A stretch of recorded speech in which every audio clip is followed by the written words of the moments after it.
Queridos irmãos, queridas irmãs, nós, sem dúvida alguma, passamos por um momento de crise, mas não devemos desanimar diante disso. Passamos por uma pandemia, uma crise de saúde. Passamos por uma crise econômica. Passamos por uma crise moral, onde o aborto ainda é discutido, infelizmente, pelas nossas autoridades. Passamos por uma crise política. E os últimos fatos, os fatos do dia, nos mostram justamente tudo isso. Mesmo assim, olhando para a nossa vida, talvez também ainda tenhamos as nossas crises pessoais. Nós somos humanos. Muitas vezes nos questionamos, será que este é o caminho? Será que, de fato, eu estou no caminho certo? Será que Deus me chama verdadeiramente para seguir diante desta decisão? Temos as nossas crises pessoais. Dias passam e muitas vezes elas estão mais exacerbadas, em outros momentos mais tranquilas, mas que nós possamos olhar para a atitude dos discípulos de Jesus, na primeira leitura que nós acabamos de ouvir. Lá em Atos dos Apóstolos, no capítulo 5, somos colocados diante das perseguições que os discípulos sofriam por causa do nome de nosso Senhor Jesus Cristo. Mais uma vez, os discípulos foram censurados, espancados, punidos por causa do nome de Jesus. E como eles saíram daquele local? Tristes? Chorando? Será que realmente eu devo continuar seguindo Jesus? Será que questionaram a messianidade do Cristo ou a ressurreição do Senhor? Pelo contrário, saíram de lá felizes e contentes, porque foram considerados dignos de injúrias por causa do nome de Jesus. Não importa o tamanho da crise que você esteja passando, não importa o tamanho da crise que o nosso país esteja passando, não importa o tamanho da crise que o mundo esteja passando, não importa o tamanho da crise que muitas vezes a nossa própria família esteja passando, que tenhamos fé em Deus, porque o Senhor nos escolheu, o Senhor nos ungiu, desde o momento do nosso batismo, o Senhor nos consagrou e nos enviou a missão: ide pelo mundo inteiro e anunciai a todos a boa nova, a boa notícia. Jesus é o Quírios, Jesus é verdadeiramente o Senhor. Nós vimos na primeira leitura, após o discurso de Gamaliel, chamaram os apóstolos, mandaram açoitá-los, proibiram que falassem em nome de Jesus. E nem isso pôde pará-los. Depois os soltaram.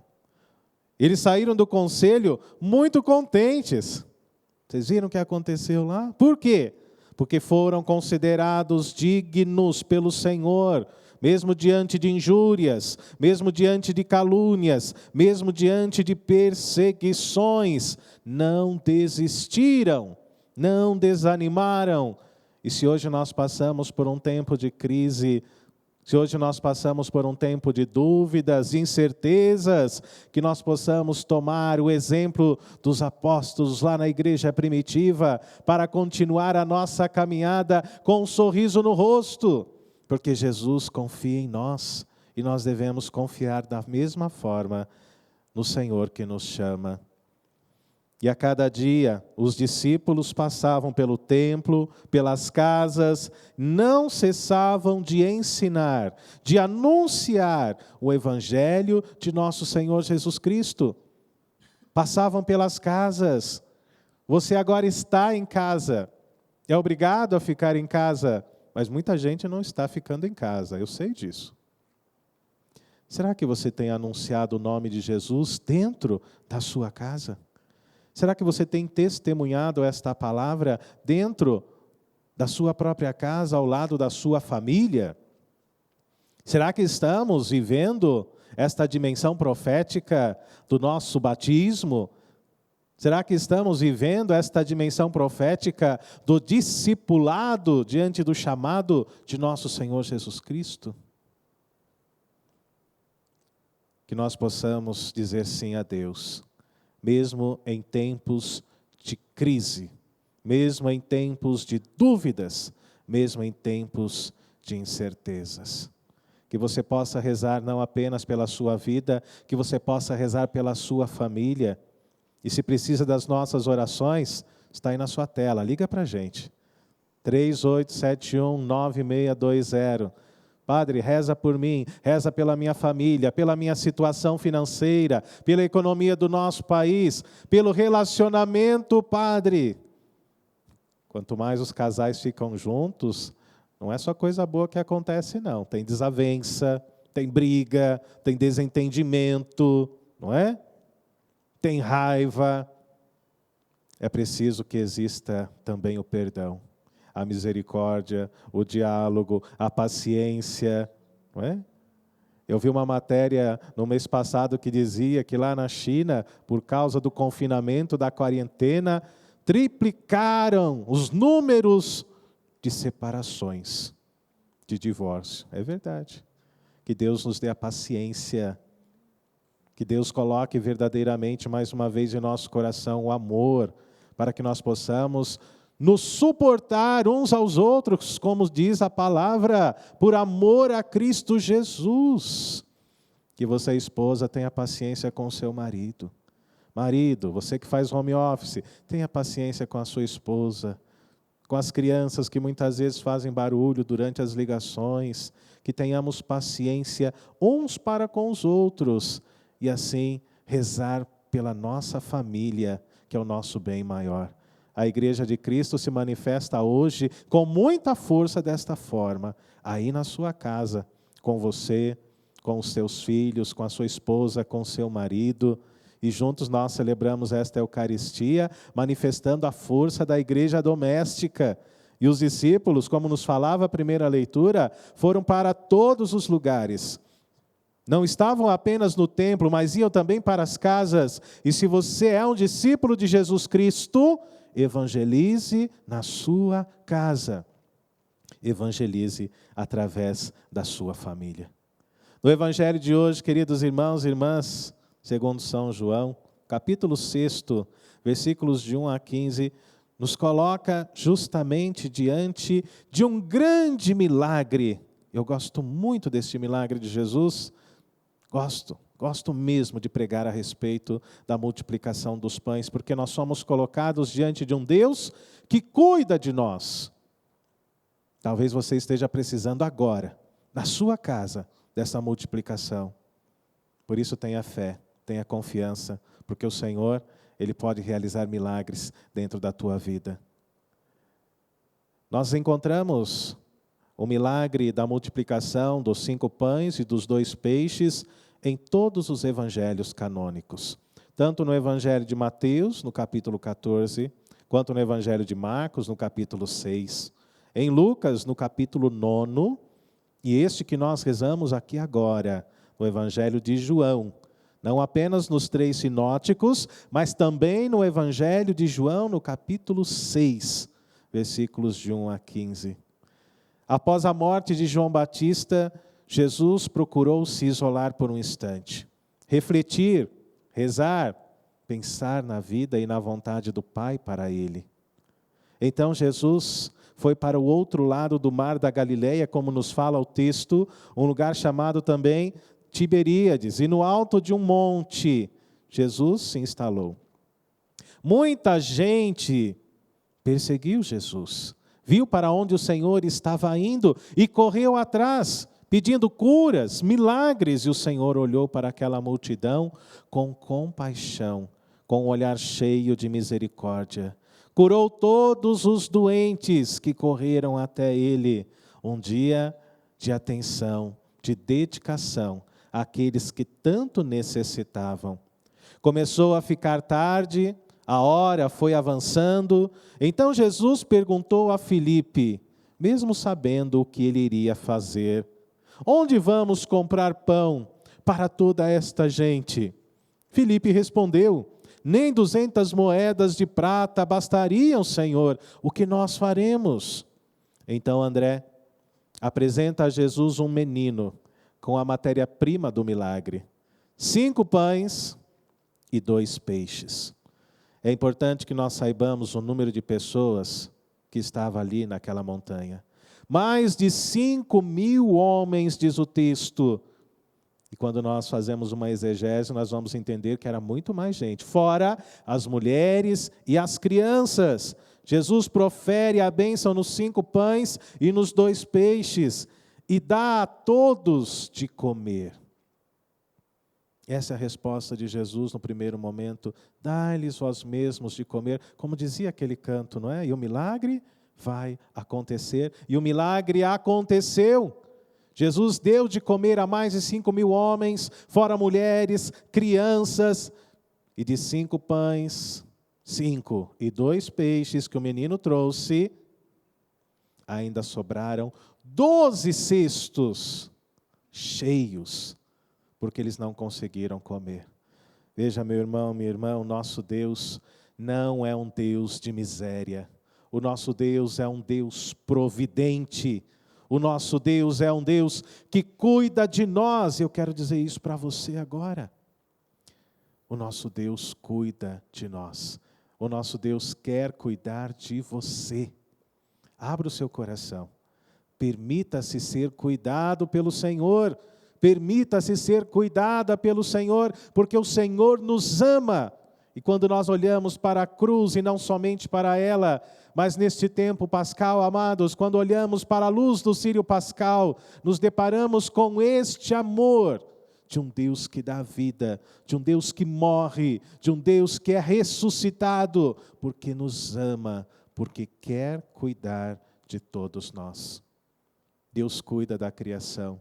E nós somos a obra-prima da criação de Deus. Você é especial para o Senhor. Você é especial aos olhos de Deus. Então, mesmo diante dos medos, mesmo diante do pânico, da depressão, da insegurança, que você tenha esta fé dentro do seu coração. Eu não vou padecer, porque o Senhor, Ele cuida de mim. Porque o Senhor me ama, porque o Senhor, Ele caminha ao meu lado. Porque Jesus Cristo sacia não apenas a nossa fome física, mas também a nossa fome espiritual. E esta tem sido a preocupação da Associação do Senhor Jesus, da Rede Século XXI, do Padre Eduardo, desde o momento que ele sonhou todo este projeto, levar o alimento espiritual a todos aqueles que sentem fome de Deus, a todos aqueles que desejam este encontro pessoal de conversão para com nosso Senhor Jesus Cristo, a todos aqueles que querem uma vida nova através do batismo no Espírito Santo. Padre Eduardo ouviu a voz de Deus: dai-lhe vós mesmos de comer. E nós estamos aqui por causa disso, confiando cada vez mais na providência de Deus, que cuida de nós, na providência de um Deus que nos ama. Jesus, meu irmão, minha irmã, quer continuar realizando milagres dentro da nossa vida, da sua vida. O Senhor quer realizar obras inimagináveis dentro da nossa história. Não importa o cenário econômico mundial, não importa a crise que nós estejamos passando, o nosso Deus é um Deus dos vivos, é um Deus da vida, é um Deus da providência. E hoje o Senhor, Ele olha para você, diante da sua maior necessidade, com este olhar misericordioso. Permita que Deus haja na sua vida. Muitas vezes nas orações a gente reclama. Ai, Senhor, nem meu benefício saiu até agora, não é? Tem gente reclamando. Tem gente que tem que rever o cadastro, viu? Tem que fazer de novo. Tem gente que reclama, Deus não olha para mim. Mas que espaço nós damos, muitas vezes, para que Deus haja em nossa vida? Se nós batemos no peito e nos achamos autossuficientes, se nós achamos que nós nos bastamos, se nós achamos e confiamos mais na nossa inteligência do que na misericórdia, no amor e na salvação de Deus, o nosso Deus pede, deixe um espacinho no seu coração, para que eu possa realizar milagres, curas, libertações, obras de vida. E hoje, de maneira especial, nós rezamos pela nossa família. Vem, Senhor Jesus, sobre nós. Vem, Senhor Jesus, sobre a nossa família. Neste momento, eu peço e convido você em casa mesmo a fechar os teus olhos por um instante, para que nós possamos rezar pela nossa família. Que Deus tenha misericórdia de nós, que Deus cuide de nós, e que nesta oração de consagração, você possa apresentar agora cada membro da tua casa. Senhor Jesus Cristo, eu, Padre Fernando, diga o seu nome ao Senhor. Coloco a minha casa, a minha família e todos os que moram comigo sob a vossa proteção, a proteção do vosso preciosíssimo sangue. Protegei, Senhor, a minha casa dos assaltos, dos incêndios, da violência, da calúnia, da difamação, assim como os apóstolos sofreram tanto com isso, da maldição, do mal olhado e de todo mal. E se mesmo assim isso acontecer, que eu não me entristeça, mas que eu busque a alegria dos apóstolos, Senhor. Qualquer pessoa que tenha má intenção ou maldade em seu coração, que não consiga permanecer na minha casa, nem passe pelas suas portas, diante do poder desta oração. E assim, como rezamos no livro do Êxodo, no capítulo 12, quando o Senhor protegeu as casas dos israelitas, que a minha casa, Senhor, por meio desta oração de proteção, seja marcada agora com teu preciosíssimo sangue, Senhor, sinal de proteção contra todo tipo de dor e flagelo. Invoco agora a intercessão especial da Virgem Maria, de São Miguel Arcanjo, confirmando esta proteção. Sim, Senhor Jesus, eu suplico agora que todas as portas de minha casa sejam seladas, marcadas e protegidas no sangue libertador de nosso Senhor Jesus Cristo. Amém.